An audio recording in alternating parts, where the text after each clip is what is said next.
זה טעים. כן. כשיש חברים זו ברכה, ככה זה כשיש חברים. כשיש חברים זו שמחה, ככה זה כשיש חברים.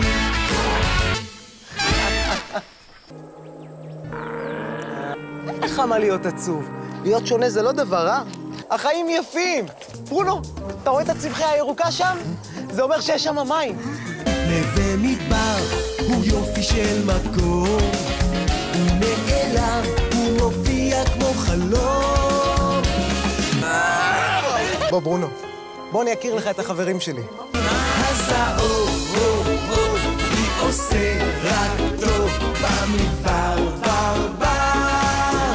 שם אני מאושר.